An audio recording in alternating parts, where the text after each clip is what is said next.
Long ago, before the hum of machines and the noise of cities, the world was quiet beneath the stars. Kingdoms rose and fell, guided not only by armies but by prayers, visions, and the unseen hand of faith.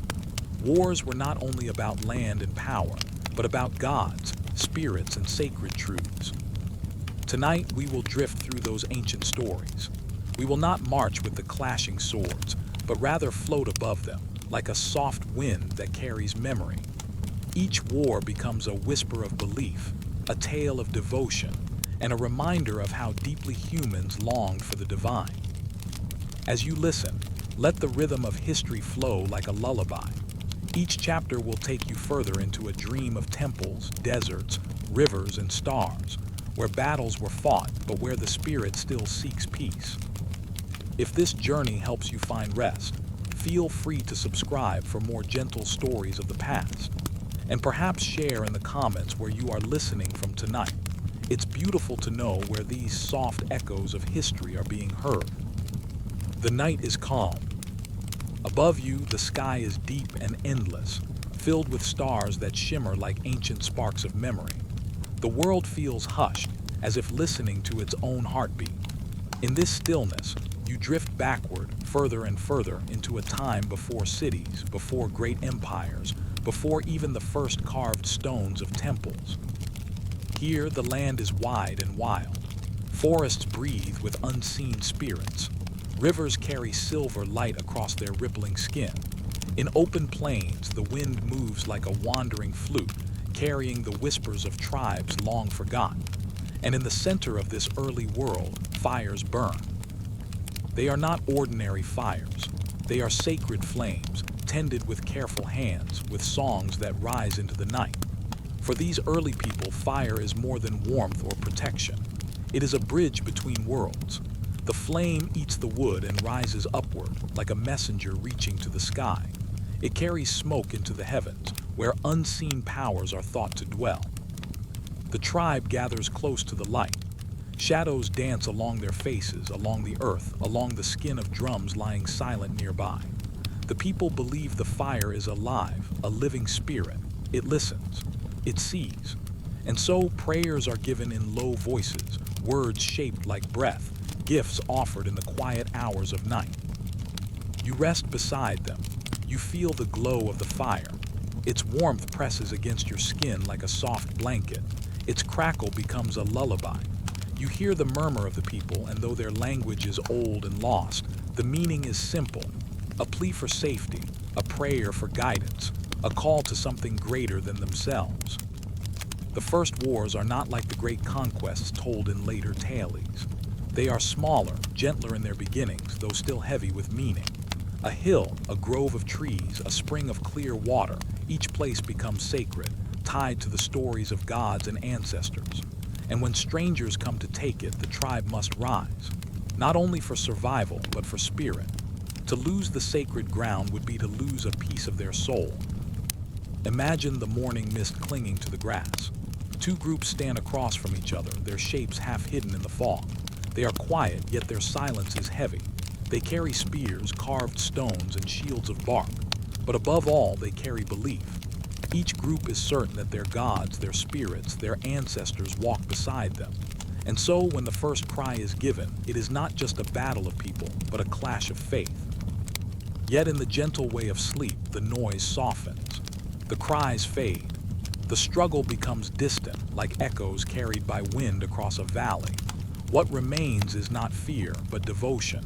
The deep truth that even in the earliest times, humans sought to protect what they felt was holy. The fires continue to burn. After battle, the tribes return to them. They kneel before the glow, touching the earth, lifting hands to the sky. Smoke rises again, carrying the memory of the fallen, carrying the promise that nothing sacred is ever truly lost. The flame whispers to the stars, and the stars whisper back. You drift further into this memory. You see the patterns of belief stretching across lands. In every corner of the early world, flames rise. On mountains, small fires flicker against the cold winds. In valleys, they glow beside rivers. In forests, they shine beneath trees, painting the leaves with trembling light. Each flame is different, yet all are the same. They are beacons connecting earth to heaven. They are signs that humans, even in their earliest days, reached beyond themselves. The wars that followed, though hard and heavy, were shaped by this reaching. People did not fight only for food or land. They fought for the stories that gave meaning, the promises whispered by gods, the unseen bond between human hearts and the divine. The elders sit near the fire, their faces lined with years, their voices low and calm. They speak of spirits that protect the tribe, of ancestors that walk unseen, of the eternal dance between light and darkness. The children listen with wide eyes, the flames painting their skin gold. These stories sink deep, becoming part of the people's bones. And so, when conflict comes again, it is not just the body that fights, but the spirit. The night grows softer. You hear the rustle of leaves, the call of an owl, the steady hum of insects in the grass. All around, life continues its quiet rhythm. Yet within the glow of the fire, the tribe feels connected to something vast, eternal, beyond the reach of time. Their battles, their struggles, are only brief sparks within a much greater story. And so, as you drift, you begin to see the wars not as moments of anger, but as fragile reflections of devotion. Each flame that rose was a candle in the darkness, a sign that humans would always long for what is sacred. The fire before you flickers lower, its embers glowing like tiny stars upon the ground. Smoke curls upward in thin ribbons, carrying the prayers of the tribe into the night sky. Above, the stars continue their slow journey, shining with a patience that outlasts all wars. You close your eyes. You hear the gentle crackle of the fire, the soft chant of voices fatting like a lullaby. The ancient world wraps around you, not in fear, but in peace. For in every war there was still love for the land, for the ancestors, for the unseen divine that lit their way. The flame breathes one last time, then settles into glowing coals. The night deepens, holding you in its arms. All is quiet again as it was before. Let the fire's warmth remain within you, a small, steady light. Let it guide your dreams through the forest of sleep. The ancestors whisper, the stars return, and the spirit drifts onward into the next tale. The night is wide and open.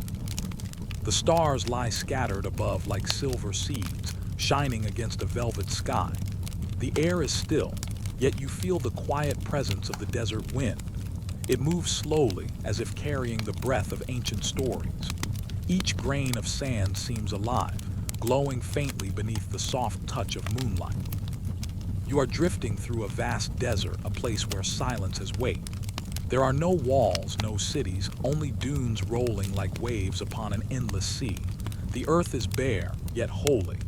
It is here, in this land of emptiness, that promises were spoken. Promises between heaven and humankind. Promises whispered beneath the stars. The desert is not empty, though it appears so. It is alive with memory. Each rock has heard the footsteps of prophets. Each hill has felt the prayer of kings. In the distance, faint shapes appear, tents rising like shadows, fires glowing like tiny suns, caravans moving steadily under the moon. The desert holds them all, carrying their stories like an eternal book. You walk softly upon the sand. Your feet sink with each step, leaving a trail behind that the wind slowly erases. Ahead, you see a lone figure standing near a fire. His face is turned upward, his eyes fixed upon the stars. He does not speak, yet you sense his thoughts reaching outward, reaching higher. He is listening for a voice greater than his own. Long ago, in places like this, men and women believed they were chosen. They felt the desert itself was speaking to them, through the rustle of wind, through the cry of a distant bird, through the silence of the night. They believed that heaven promised them a path, a land, a future that was woven with the unseen hand of the divine. The promise was not written upon stone, not carved into monuments. It was carried in the heart, fragile yet unbreakable. It was a covenant, an agreement between earthbound souls and the infinite sky. The people clung to it through hunger, through wandering, through wars that rose like storms. The desert was their witness, endless and silent, holding each vow in its sands. You hear the sound of footsteps in the distance. A group approaches. Weary travelers with cloaks wrapped tightly around their shoulders. Their faces are lit by torchlight, their voices hushed. They move with care as though guided by something beyond themselves. They pause upon a ridge, looking down at the valley below. A river winds faintly there, glimmering like a ribbon of moonlight. For them, this is no ordinary sight. Water in the desert is more than survival. It is a sign. A sign that the promise still flows, even in barren lands. The night deepens. A temple rises in the mind's eye, not of stone, but of spirit. Its pillars are prayers, its roof is the sky. Within it, songs rise like incense, drifting upward, carrying the longing of a people.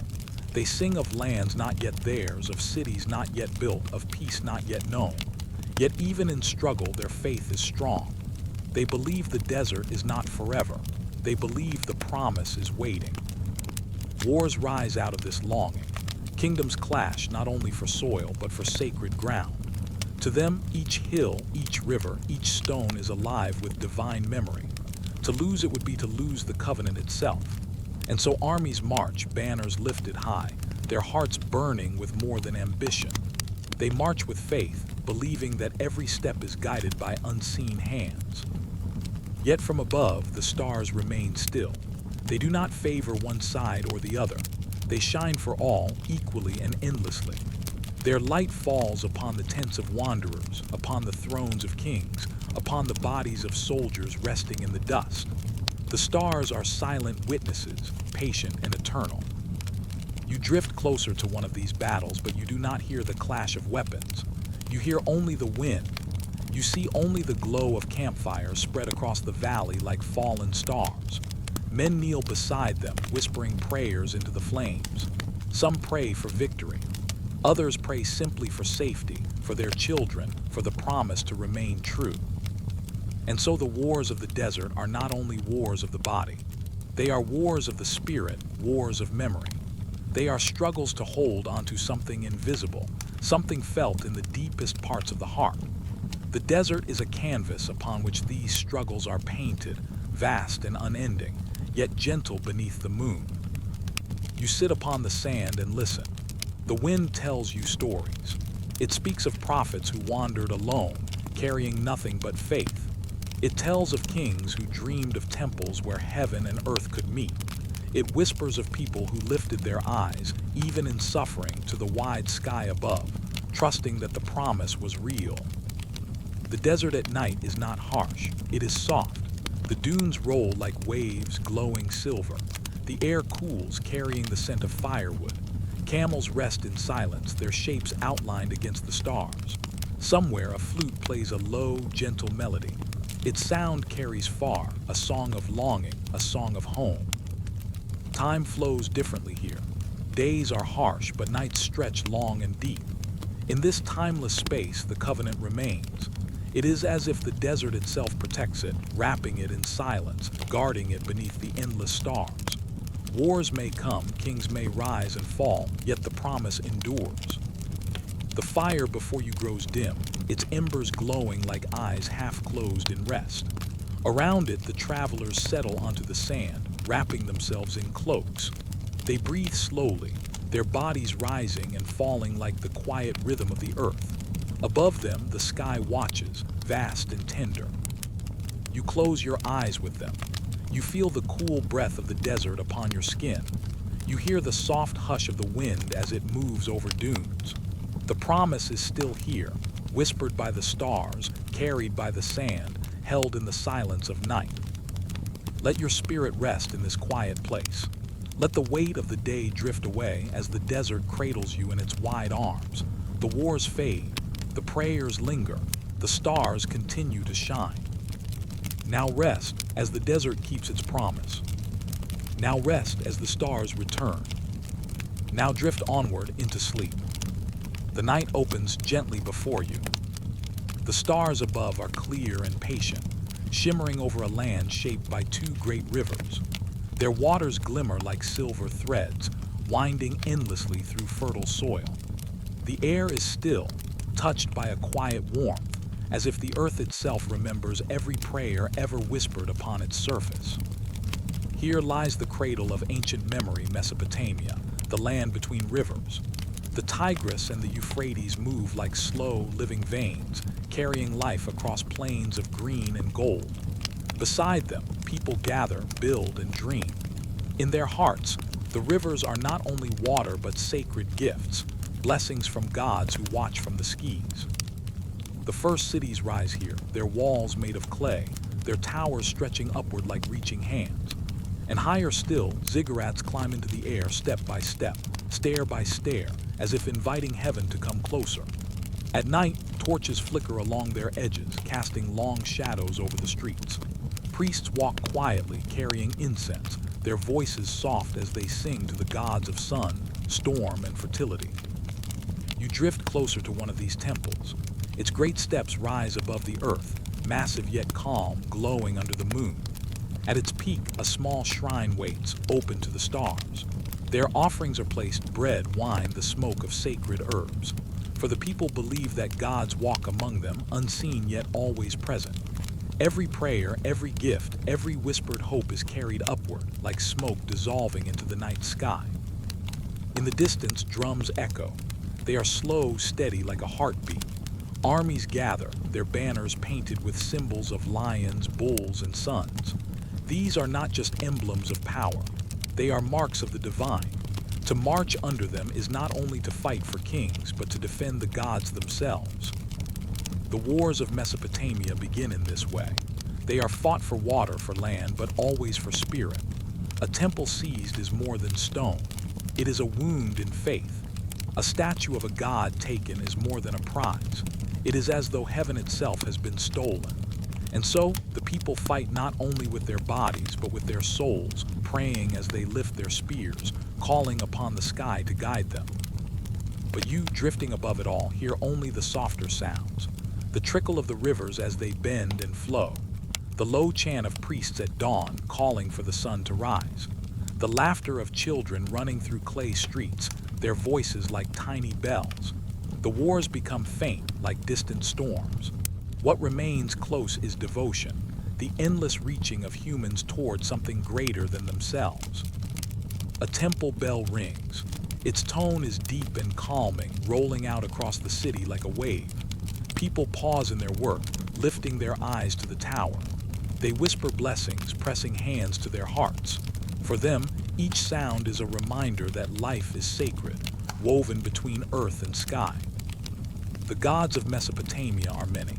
There is a god of the storm, whose voice is thunder, whose steps are lightning. There is a goddess of love and war, fierce yet tender, guiding both passion and battle. There is a god of the sun, whose warmth gives life to the fields, and a goddess of the earth, who cradles seeds until they bloom. Together, they shape every breath, every harvest, every dream of the people. And so the temples are not silent halls. They are places alive with song, with fragrance, with light. Priests climb the steps in long processions, their garments flowing like rivers of white. They scatter flowers, they pour water, they sing prayers into the dawn. From the highest step, the city below looks small, yet full of life. Smoke rises from kitchens. Merchants call out softly. Children chase each other in circles. All of it, every detail, is part of the offering. Yet even here, under the care of the gods, there is conflict. Kings dream of greater cities. They dream of power written into clay tablets and carried across lands. Armies march beneath banners, believing that their victories will honor the divine. And when the rivers flood, when fields fail, when storms rage, people wonder if their gods are testing them.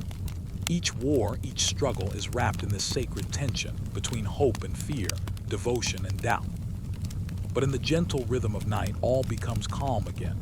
The rivers shine like mirrors beneath the stars. The ziggurats stand like stairways of light. The chants soften to whispers, then fade into silence. It is as if the land itself is breathing, slow and steady, inviting rest. You drift among the rivers. You hear the frogs calling, the reeds swaying, the gentle splash of water against stone. Somewhere, a shepherd plays a reed flute, its notes sweet and simple, echoing across the fields.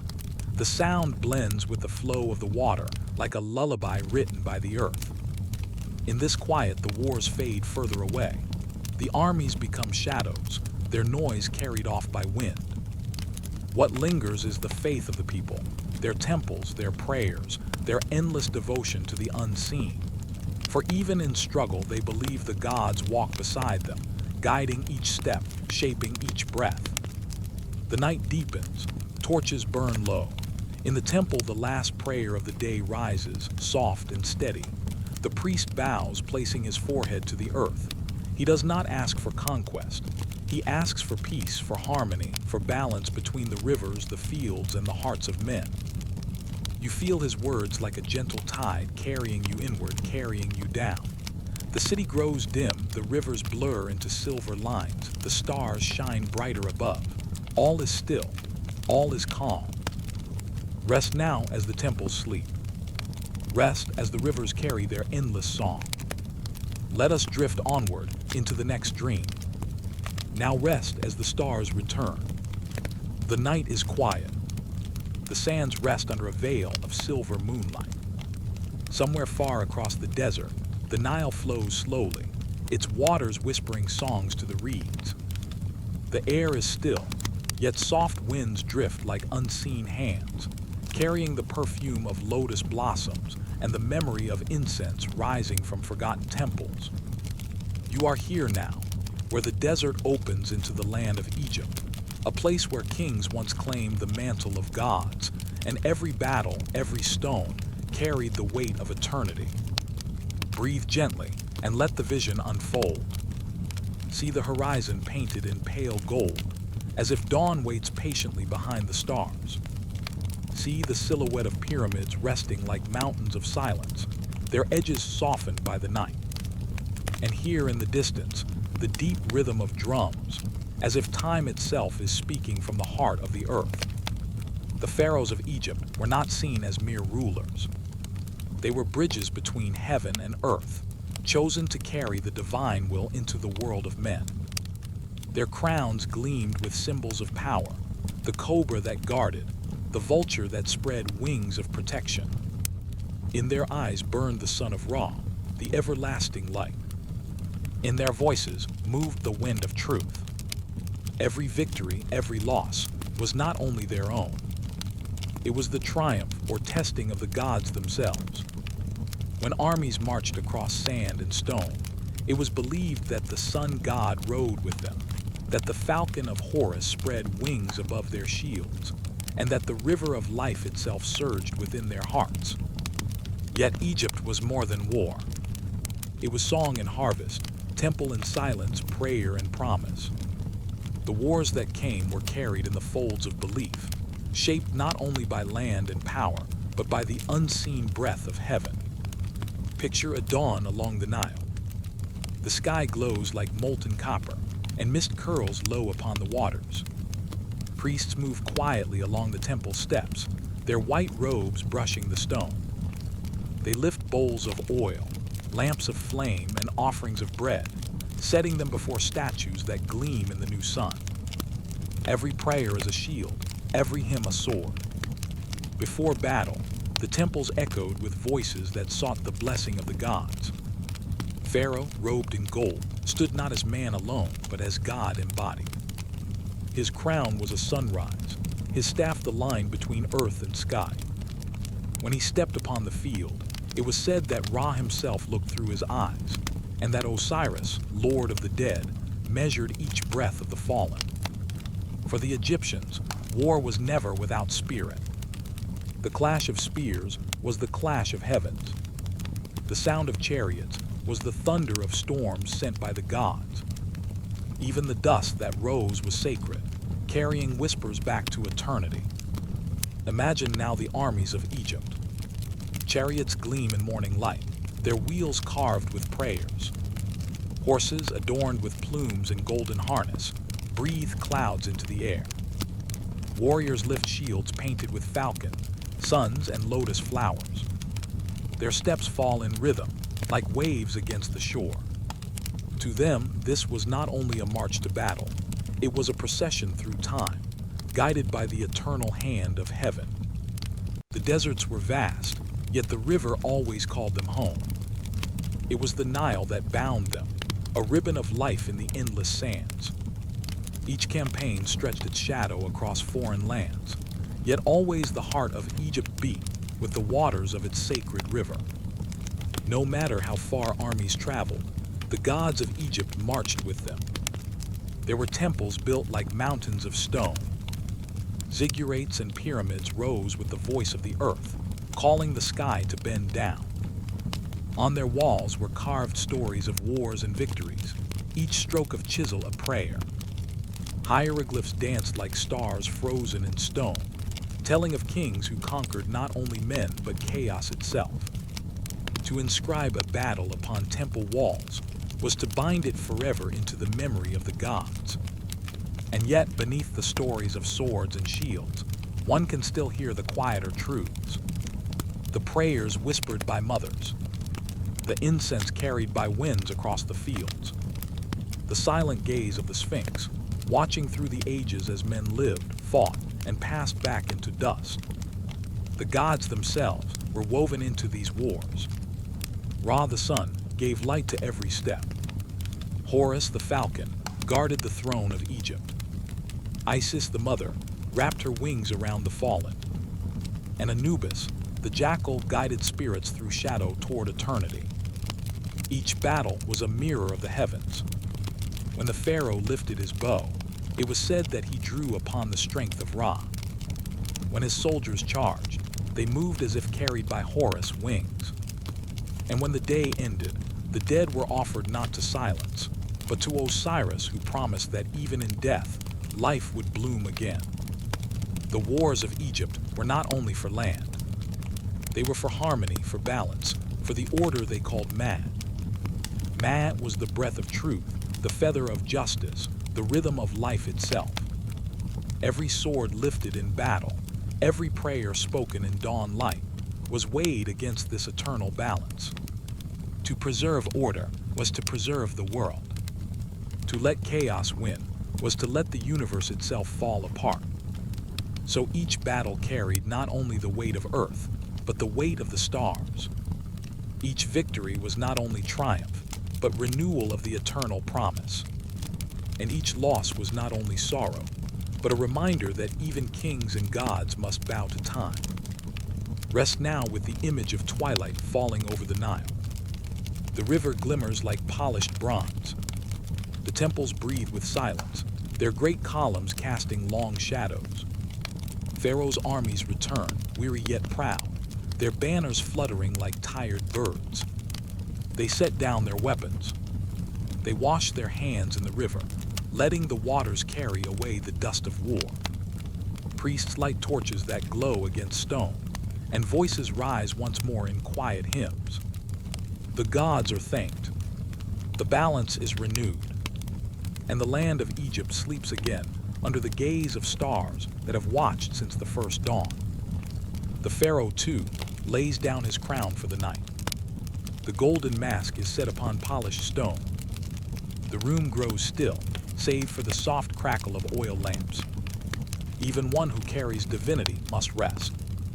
Even one who wears the sun upon his brow must close his eyes beneath the moon.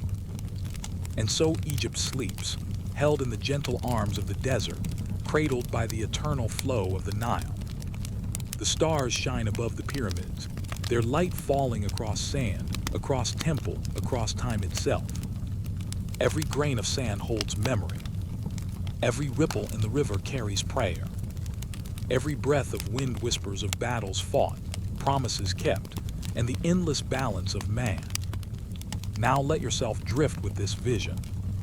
The pharaoh's wars are no longer loud. They are echoes carried softly by the night. The gods watch in silence, their eyes like constellations. The river flows, calm and eternal, and the sands embrace you with their quiet warmth. Let us drift onward into deeper stillness. The battles are done. The temples rest. The stars return. And in their light, your spirit may find peace. The night is tender. A hush settles upon the fields of ancient India. The stars shimmer above like jewels scattered across a dark silk cloth. A gentle wind moves through tall grasses, carrying with it the faint scent of smoke and blossoms. Somewhere far away, a conch sounds, a low, steady tone, echoing like the breath of the earth itself. You drift into this land of hymns and fire, where kings bowed before priests, and where the eternal order of the universe was sought in every word, every offering, every flame. Rest your thoughts now. Let the fires of the Vedas glow softly before your closed eyes. See them burning upon stone altars, their sparks rising upward like messengers to the heavens. This is the land of Dharma. This is the land of sacrifice. This is the land where men and gods met in the glow of firelight. The Rig Veda was more than poetry. It was a bridge, a ladder between earth and sky. Every verse, every chant, was a path walked by voices that sought harmony with the unseen. The fire was not only flame. It was Agni, the sacred one, who carried offerings upward to the gods and brought their blessings down to earth. Through fire, the universe listened. Through fire, the eternal order was kept. Armies marched here too. Kingdoms rose, their banners lifted like branches in the wind. Yet even in war, the fire was never absent. Before warriors lifted their bows, before chariots rolled across the dust, priests recited hymns, asking the gods for strength, for protection, for balance. It was not only about land, nor power, nor treasure. It was about Dharma, the order that held together heaven, earth, and every soul within. See now at dawn upon the plains. The sky glows orange, like the slow kindling of a sacred flame. A line of priests stands beside the river, their bodies washed, their voices soft with prayer. They chant to the waters, calling them mothers, calling them givers of life. Beside them, an altar smolders with fragrant wood, and Agni crackles gently in the new light. The king stands apart, robed in cloth dyed with the color of sunrise. His hands are lifted toward the sky. He is not only a ruler of men, but a guardian of Dharma. Every decision he makes, every step he takes, is measured against the balance of the cosmos. To fight is not only to conquer. To fight is to protect the harmony of life itself. The battles of these lands were sung of in hymns. Chariots with shining wheels cut across the fields. Horses, swift as the wind, carried archers with bows that curved like the moon. Spears gleamed beneath the sun, and drums beat like the heartbeat of the earth. Yet beyond the clash of steel, there was always a song. Priests lifted their voices in sacred verse. They called to Indra, the storm bringer, who shattered enemies as he once shattered the serpent of chaos. They called to Varuna, guardian of the cosmic order, who bound men not with chains but with unseen cords of truth. They called to Agni, whose flame knew every path, and to Soma, the nectar that opened the gates of vision. Each god was not only a name, but a rhythm, a force woven into the fabric of life. Each prayer was not only a plea, but a weaving of the world back into balance. Listen closely. Can you hear the chant? It rises and falls like waves upon the shore. Each syllable is a step, each pause a breath. The Rig Veda carries not only sound but silence, the stillness between words, where the eternal waits. When kings fought, they did so believing they were protecting this order. A victory was more than triumph. It was a renewal of harmony. And a defeat was not only loss. It was a reminder that Dharma is delicate, that even kings must bow to the laws that govern stars and rivers alike. Picture now the fire once more. It glows upon a square altar of stone. Its flames twist upward, golden and red, soft yet eternal. The priests pour butter, milk, and grains into its heart. They speak the ancient verses, words older than memory. The smoke rises, curling into the sky, carrying with it the wishes of men, the promises of kings, the gratitude of farmers who tend the earth. The fire listens. The fire speaks. Through Agni, Men reach the gods, and through agony the gods answer. Every flame is a messenger. Every spark is a prayer given wings. The wars of the Vedic age were tied not only to earth, but to the heavens. When two armies met, it was believed that the struggle echoed in the sky. As warriors clashed, so too did forces unseen. Chaos against order, darkness against light. For every arrow loosed, a star seemed to tremble. For every cry, the wind seemed to answer. Yet even in the storm of battle, the fire remained. Altars still burned. Priests still sang. The eternal was never forgotten, for without Dharma, without cosmic order, the world would unravel. There is a story told of Indra, the great warrior of the heavens. He faced Vritra, a serpent who coiled around the rivers of the world, keeping back their waters. The earth was dry, the people were thirsty, the crops withered.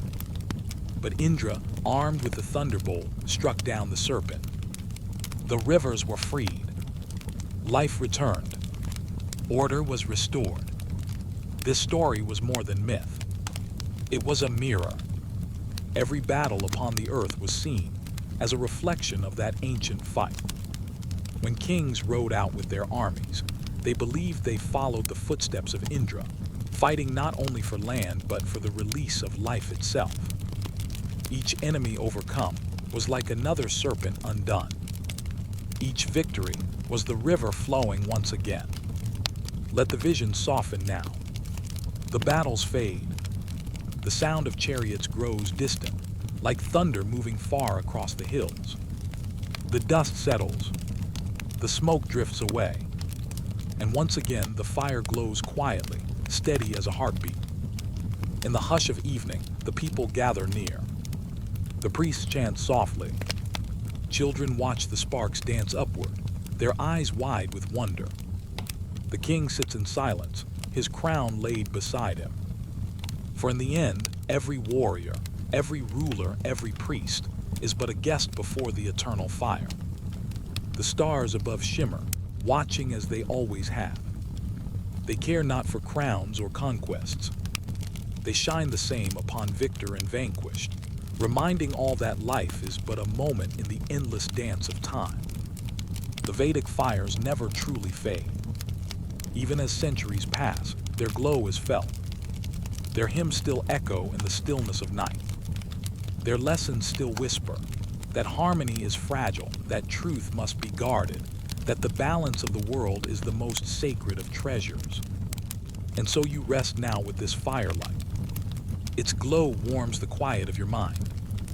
Its smoke drifts upward, carrying away the weight of thought. Its rhythm is steady, like the slow, gentle beat of your heart. The night deepens. The conch fades into silence. The grasses sway like waves upon a golden sea. Above, the stars remain, guardians of memory, keepers of the eternal order. Let us drift onward, away from the fires of sacrifice, into deeper stillness. The chants grow softer. The battles have ended. The flame flickers, steady and kind. Now rest as the stars return, and the ancient rivers flow once more through your dreams. The night opens again. The stars glimmer above, scattered like silver dust upon a velvet sky. A cool wind drifts across stony hills, carrying the faint scent of olives, pine, and sea salt. Somewhere in the distance, the quiet hum of the Aegean waves presses against the shore, like a heartbeat echoing in the darkness. You stand at the threshold of Greece, where gods once walked among men, and mountains rose not only as stone, but as stairways into eternity. In this land, every rock, every grove, every stream was alive with spirit.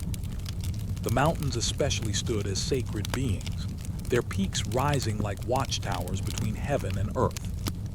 And upon the highest of them all, Mount Olympus, sat the council of the gods, watching as kingdoms rose and fell, as heroes marched, as wars trembled across the land.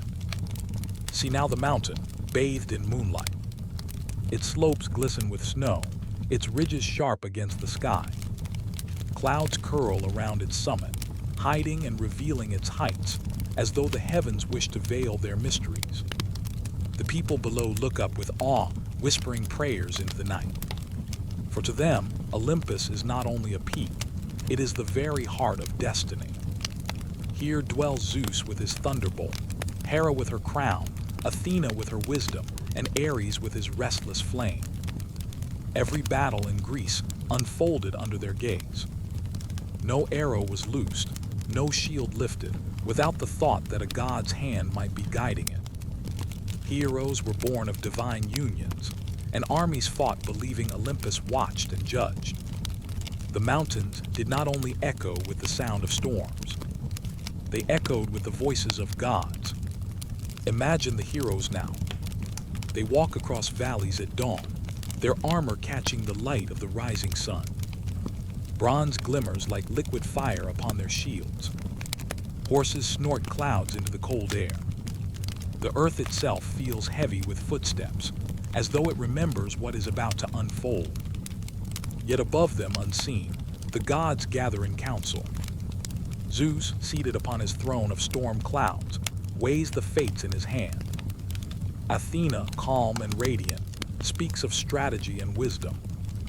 Ares, restless, calls for blood and glory, his eyes burning like coals.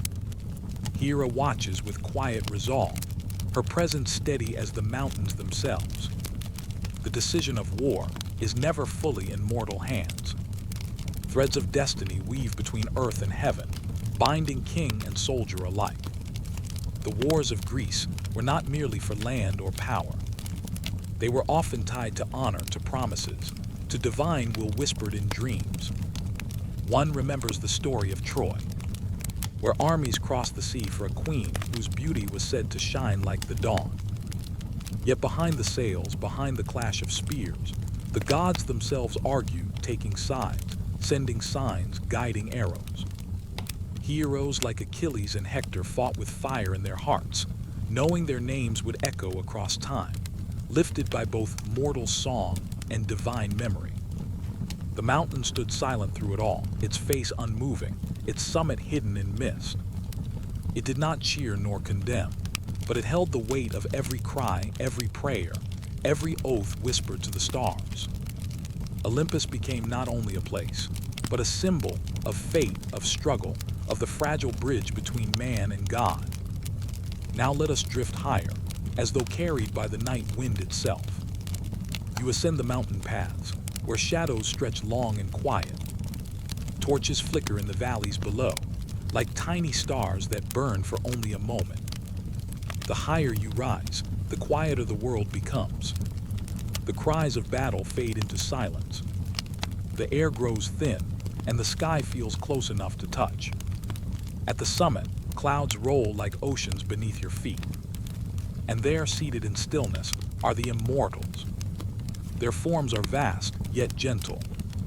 They are clothed in light, in storm, in shadow, in fire. They do not age, yet they remember. Every war, every prayer, every offering laid at their temples is carried in their gaze. The gods do not speak now. They watch, and their watching is enough to remind you that life is always witnessed, that every action is woven into something greater than itself. Among the sacred peaks, another mountain rises, Parnassus. It is said to be the dwelling of Apollo, god of light, music, and prophecy. Here the oracle of Delphi spoke, her voice trembling with visions, her words shaping kings and guiding wars. Armies marched because of her whispers, and kingdoms shifted because of her song. The mountain was alive with riddles, and the wind itself seemed to carry the sound of a lyre strummed by unseen hands. Imagine standing there, upon Parnassus. The air smells of laurel, the sacred plan of Apollo. The temple shines white beneath the sun. Pilgrims kneel, their offerings laid gently upon stone. The oracle speaks, her voice rising and falling like the rustle of leaves. Each word is carried on the wind, each pause filled with the silence of eternity. The mountain listens. The mountain remembers. In every sacred place of Greece, War and peace were bound together by belief. Armies sought not only to win, but to please the gods. Victories were celebrated with temples, with songs, with sacrifices that filled the air with fragrant smoke. Defeats were endured as lessons, as reminders that destiny was never fully in human hands. Even the smallest hill could feel sacred. Even the quietest stream was thought to carry divine presence. For the Greeks, the land itself was alive with spirit. Every step upon the soil was a step upon holy ground. Now the night deepens once again. The wars fade into memory, their clamor softened like echoes in a cave. The heroes lay down their spears, their names carried into legend, their souls lifted into the constellations above. The mountains remain, timeless and still, their peaks kissed by stars, their slopes wrapped in silence. Beneath their watch, mortals rest. Children dream of gods walking among them. Kings sleep, their crowns set aside, their hearts humbled by the endless sky.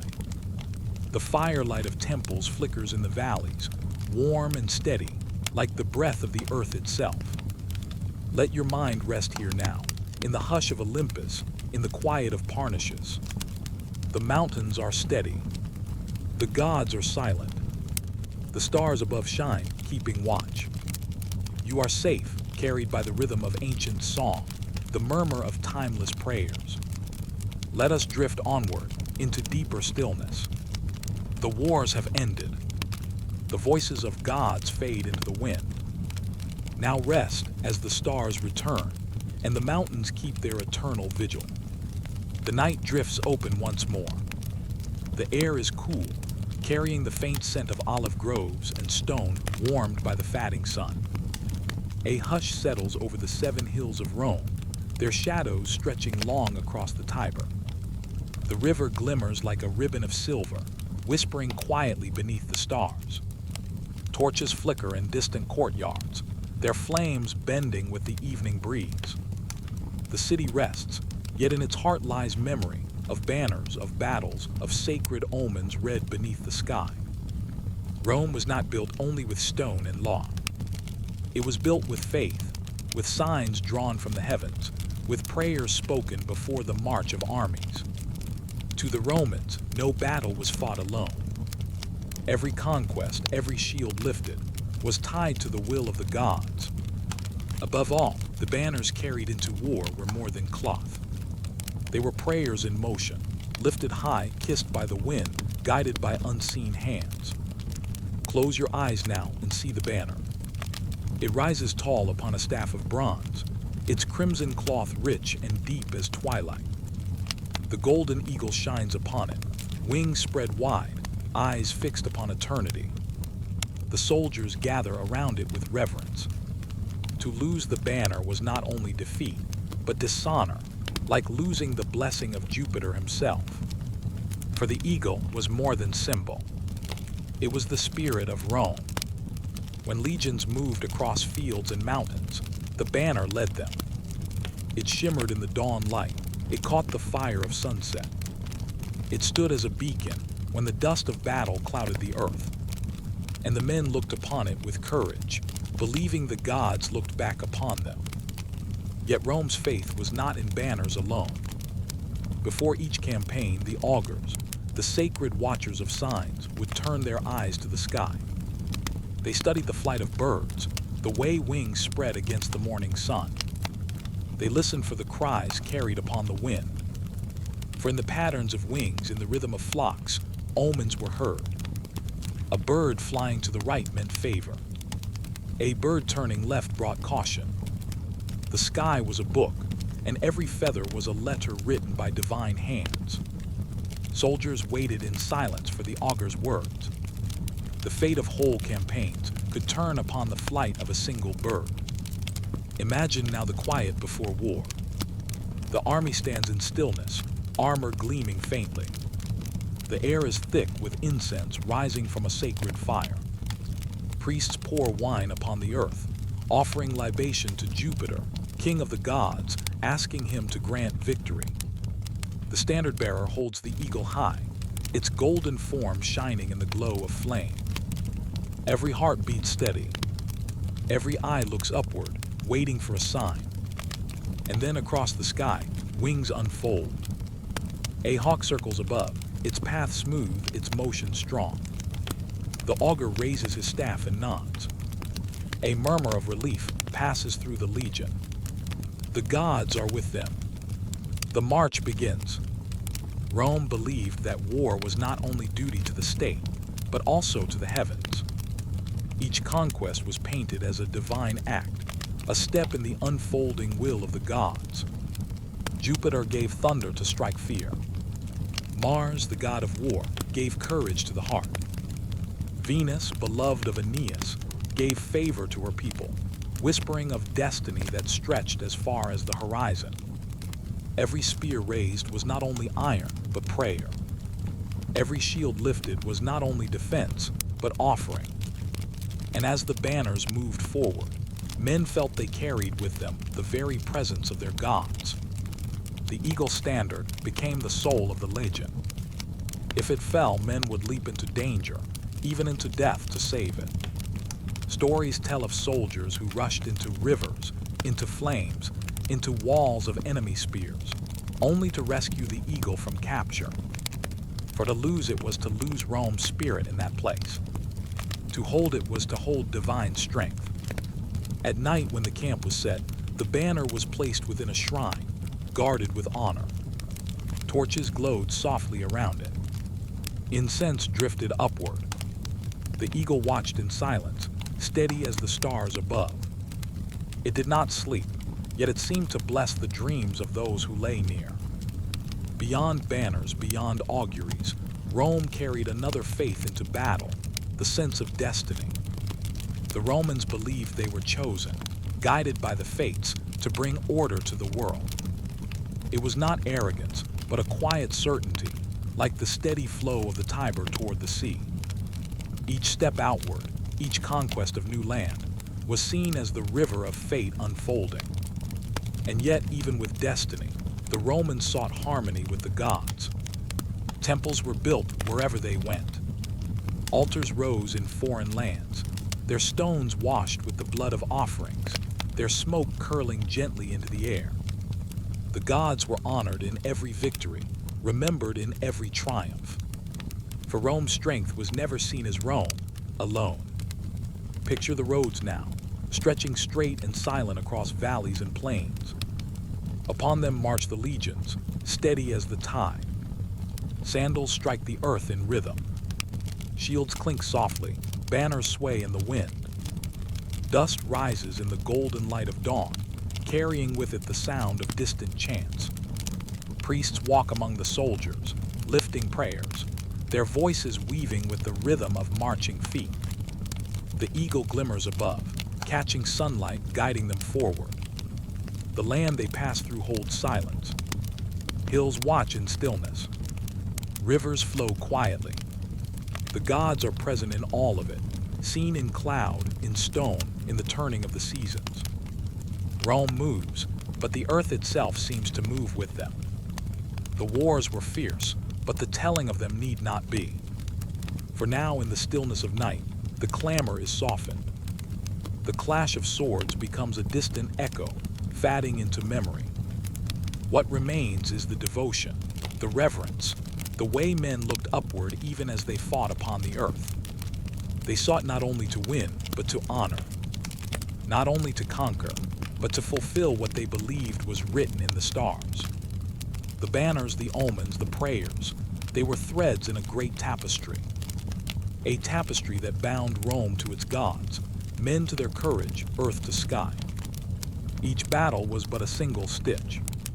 Each life a single spark. Yet together they formed something vast, something enduring, something timeless. Now the night grows deeper. The campfires of Rome fade into embers. The banners rest in their shrines, their eagles glimmering faintly in the glow. The priests lower their voices. The soldiers close their eyes, their armor set aside, their bodies eased by the rhythm of sleep. Above them the sky watches with countless stars, steady and eternal. and you too may rest here. Let the eagle's wings shelter you. Let the banners wave gently in the winds of dream. The omens are kind, the gods are silent, the night is safe. Let us drift onward, away from Rome's march, carried by quiet rivers of time. Now rest as the stars return, and the sacred banners fold softly into memory. The night is quiet, and the stars hang low above the hills of Jerusalem. A soft wind moves through olive branches, their silver leaves shimmering in the moonlight. The stones of the ancient city breathe with the weight of memory. Every wall holds whispers. Every gate has seen prayers rise like incense to the sky. In the heart of the city once stood the holy temple. It rose like a mountain of devotion, its stones cut with care, its courts filled with song.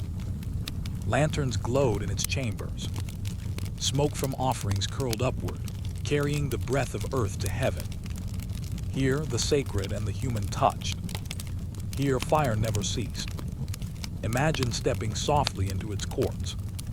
The air is warm with the scent of cedar wood, with the fragrance of incense drifting in slow spirals. Priests move with quiet rhythm, their steps measured, their garments white as dawn.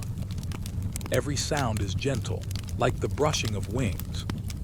The temple glows not only with flame, but with faith itself, alive and steady as the stars. The fire upon the altar was not allowed to die. It was the beating heart of devotion, a flame kindled as covenant, tended with patience, guarded through generations. To let it fall into ash would be to let the bond between earth and heaven weaken. So it burned day and night, a reminder of promise, of presence, of light that could not be broken. And yet Jerusalem was no stranger to storms. Kingdoms rose around her. Empires gazed upon her stones and desired them. Again and again, armies marched toward her gates. The temple became a center of hope and also of sorrow. For to defend it was to defend the very heart of the people. Every battle was more than a clash of swords. It was a struggle for the soul, for the holy flame itself. Legends tell of wars where the temple stood in the center, like the still eye of a storm. Songs of David, prayers of Solomon, vows of prophets, these voices echoed even as walls shook. Faith and survival became one, woven together as tightly as threads in a priestly robe. Each stone carried not only weight, but memory. Each arch and pillar was like a vessel for devotion. In the stillness of night, picture the temple hill glowing in golden firelight. Pilgrims arrive, weary from their journey. Their sandals carry dust from desert paths. Their hands lift offerings of grain, oil, or doves. They step softly, their voices lowered, their eyes lifted toward the great doors. Every gift laid down is like a spark added to the eternal flame.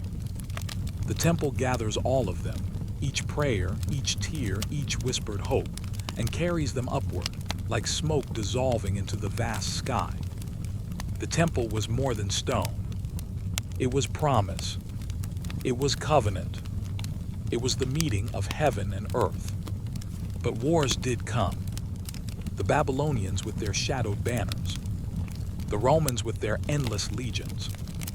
The holy hill became a battlefield more than once, its sacred courts shaken by fire not of offering, but of war. And yet, even in loss, the memory of the temple endured. Its image burned brighter in the hearts of the faithful than flames upon the altar. For what is destroyed in stone may rise again in spirit. And what is torn down in this world can still stand unshaken in the world of prayer. Even in ruins, the temple's flame flickered quietly in memory.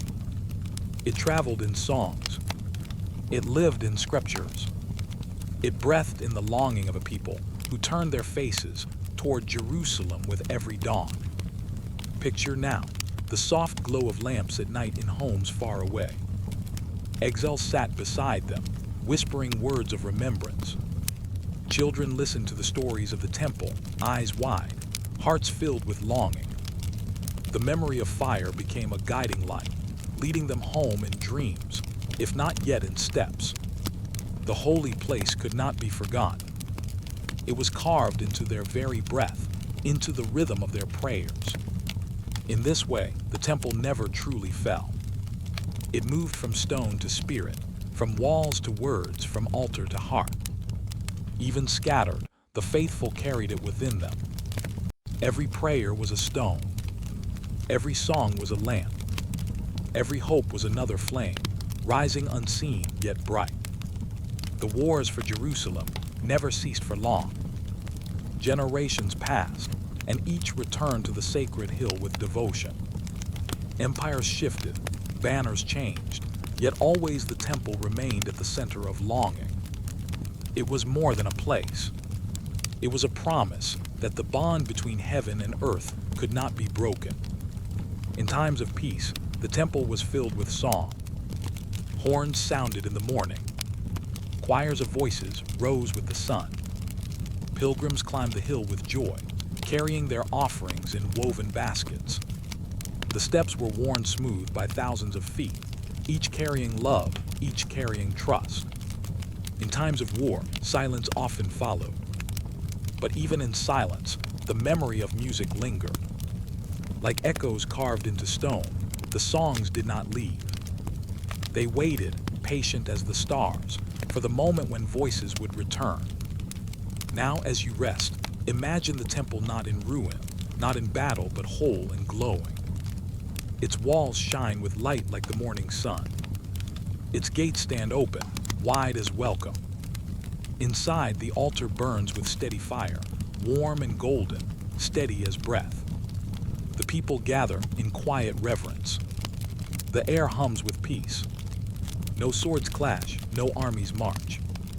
Only prayer, only song, only light. The temple rises not as memory alone, but as dream, as vision, as promise fulfilled.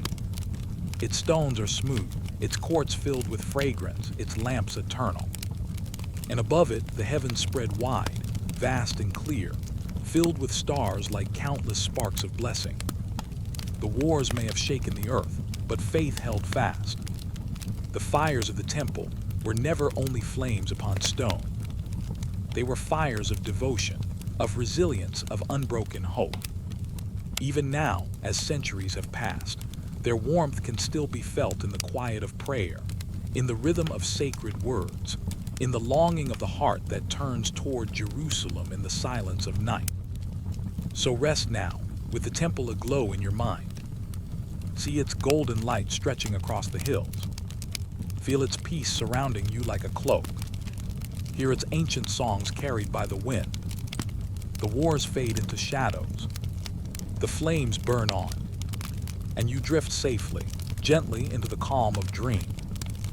Let us drift onward, past the stones of memory, past the smoke of offerings, past the fires that never die. Now rest as the stars return, and the holy temple glows softly in the silence of night. The night stretches wide across the desert sky, deep and endless. The moon hangs low and pale, a curved blade of silver resting in the velvet dark. Wind moves softly over dunes of gold and ash, carrying with it whispers of ancient prayers. The sand remembers footsteps, the stars remember voices. And somewhere in that sacred stillness, a new chapter of faith begins to unfold. The crescent moon has always been a symbol of beginnings. It rises gently, never all at once, as if to teach the world that great things come in quiet steps. And in the lands once swept by endless caravans and shifting empires, a new light was rising, a light not of conquest, but of message, of word, of return. In the hush of the 7th century desert, far from palaces and marble halls, a man walked into solitude. He sought silence in the caves outside the city of Mecca, seeking the nearness of the divine. The world around him was fractured tribes at war, idols carved by hands, faith scattered and forgotten. But within the stillness of his heart, something vast stirred. And on a night known now only for its sacredness, the first words descended, a call, a breath, a revelation. The voice was not his own. It was older than time and gentler than wind. It told of one beyond all names, one who created night and day, sand and star, heart and soul. It spoke of justice and mercy, of compassion and remembrance. The man, Prophet Muhammad, listened, his heart trembling but awake, and carried those words into the world. What began as a whisper in the mountains soon rolled like a river across the sands. The revelation came not as thunder, but as rain, verse by verse, drop by drop. It soaked into the soil of the desert and gave life where there had been none. Tribes once divided found new kinship. Enemies once locked in endless cycles of revenge found reason to forgive.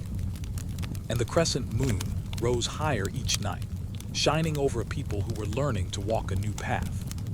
Faith was not an easy road. It rarely is. And soon, the message met resistance. The old ways fought back, fearful of being forgotten. There were insults, boycotts, threats, and eventually swords. But for the believers, battle was never a hunger for blood. It was a defense of light against darkness, of words against silence. Each battle was carried beneath banners that bore not beasts or kings, but verses, words of God written in flowing script, lifted into the wind. Fighters rode not to conquer for themselves, but to preserve the revelation entrusted to them. They prayed before they marched, and when they lifted their swords, it was with the prayer that they would not need to use them.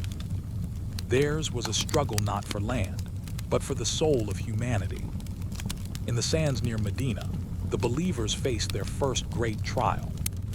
They were few, a small band against a larger force, but their hearts were steady. They spoke to the skies, trusting in the unseen. And when victory came at Battle of Badr, it was not celebrated with pride, but with gratitude. It was seen as a sign that the one who had spoken to them in the silence of the cave was still with them on the field. Yet not every battle ended with triumph. Some brought sorrow. At Battle of Uhud, the believers were tested deeply. They tasted loss and grief. But even in defeat, the verses reminded them that struggle was part of faith, that patience was a form of victory, and that the heart must remain firm even when the body falters. The desert became a classroom for the soul. It taught humility, for no man could command the winds. It taught endurance, for the journey across its vastness was long. And it taught unity, for only together could a caravan survive its shifting sands. So too did the new faith teach these things: humility before the Creator, endurance in the face of hardship, unity among those who believed. At night, the believers would gather beneath the moon, their voices rising in prayer. The verses flowed from their lips like streams across the dunes, each one a reminder of mercy, of justice, of peace. Children learned them by heart. Elders whispered them before sleep, and warriors carried them into battle like shields for the soul. The crescent moon, now a symbol of this faith, hung over every encounter, silent, watchful, patient. It was a reminder that even in darkness, there is a sliver of light. And that light, once seen, grows. As the years passed, the message spread beyond the desert. It crossed rivers and mountains, reached villages and palaces. Empires rose and fell before it, yet its essence remained the same, simple, clear, eternal. There is but one God, and humanity is one family beneath him. Wars were still fought as they always are, but their meaning shifted. They were not just struggles for survival. They became acts of defense for revelation, for justice, for the right to worship freely.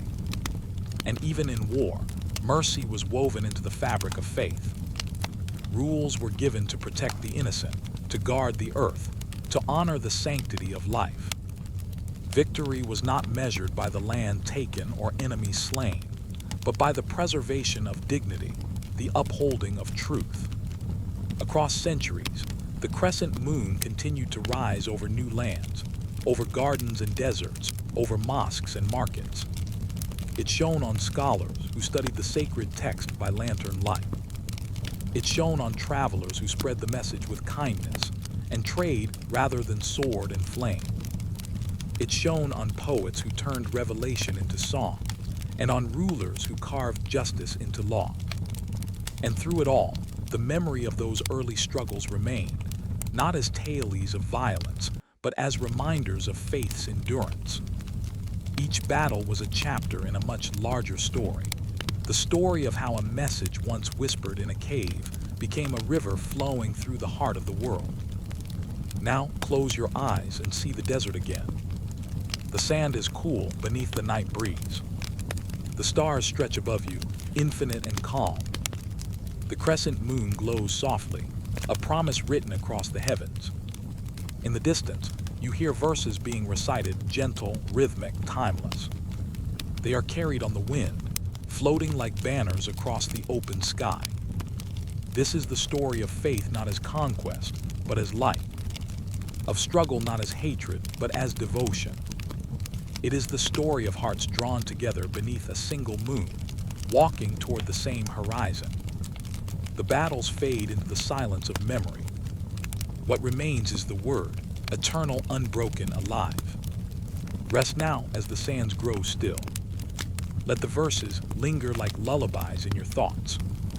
Let the crescent moon guide your dreams across quiet dunes and forgotten roads. And as you drift deeper into sleep, know that faith, like the moon, always returns, always grows, and always lights the darkness. Let us drift onward into the next chapter of the sacred story.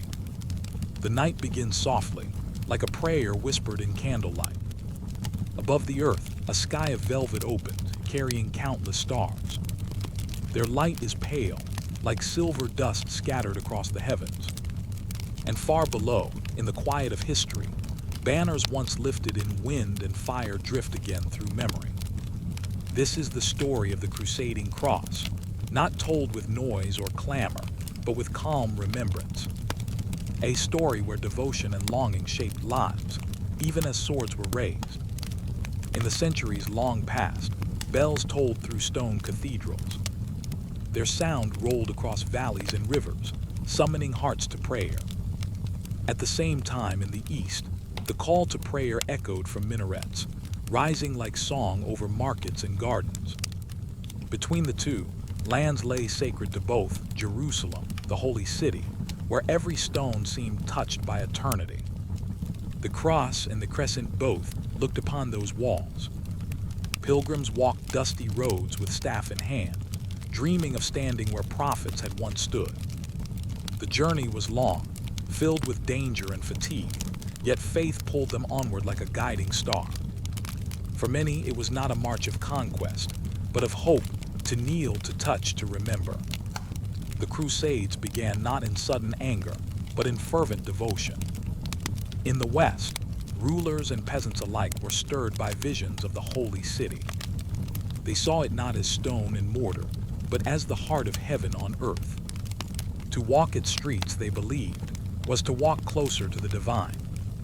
And so the cross was lifted as a banner. It was stitched into cloth, painted on shields, carved into wood. It became not only a symbol of faith, but of journey. Men kissed it before leaving their homes. Women traced it in the air as blessings over husbands and sons. Children looked at it as a light that reached beyond their villages. Yet the road to Jerusalem was harsh. It stretched through forests and plains, over rivers and mountains, into deserts where the sun weighed heavy on tired shoulders. Many who set out never reached the holy city. They fell along the way to hunger, to sickness, to the simple vastness of the earth. But even in their last breaths, many held the cross close, whispering prayers into the open sky. For those who did arrive, the city was not only walls and gates, but a dream made real. To step within was to feel the centuries whispering, prophets and kings echoing in every stone. They prayed at holy places until their knees ached. They touched walls polished smooth by countless hands before them. And in the stillness, they felt as if heaven itself leaned close. But devotion has two faces. Alongside longing came struggle. The crescent too was lifted, proud and steadfast. For those who guarded Jerusalem, it was not conquest but trust in their sacred duty to defend the city blessed in their own faith. Mosques rang with prayer as armies gathered. Imams and scholars spoke of courage, of patience, of remembrance. The battle was never only of land, but of devotion itself. And so cross and crescent met beneath the same sky. The clash was fierce in its time, yet in memory it softens, like thunder that fades into distant rain. The wars took much, but they also gave rise to moments of strange beauty. In camps between battles, songs of different tongues drifted across the night air. Merchants traded, stories were shared, and sometimes, even enemies bowed to the same stars above them, whispering prayers not so different from each other. For the common soul, war was not banners and crowns, but survival. Villagers tilled soil under the shadow of passing armies. Mothers soothed their children as drums sounded in the distance. Pilgrims still came, weaving between conflicts, determined to touch holy ground despite the dangers. And in the midst of turmoil, devotion shaped quiet lives. A monk copying sacred texts in the West paused to pray for brothers walking eastward. A shepherd in the east watched the moon rise over hills and whispered verses he had known since boyhood. Their worlds seemed far apart, yet their hearts beat in the same rhythm of longing for peace. The Crusades lasted centuries, wave after wave. Armies came and went, banners rose and fell, but the holy city remained constant, enduring, waiting. And while swords clashed, faith also bloomed in ways unseen. From east to west, ideas traveled with pilgrims and soldiers. Science, art, and stories crossed borders, carried by those who once marched for war but returned with knowledge. In the quiet of monasteries, new medicines were learned. In markets, spices and silks changed the taste and color of distant lands. And in poems, men wrote not of battle but of love, of gardens, of the eternal sky. The crusading cross, though born of conflict, also became part of a larger weaving, one that bound together worlds that once seemed divided. Close your eyes now and imagine a hill outside Jerusalem. The air is cool, scented with olive trees. The city glows softly in moonlight, its stones pale and timeless. Across the valley, torches flicker, but above them all the stars shine brighter. Cross and crescent both rest beneath those stars, each lifted in prayer, each hopping for the mercy of heaven.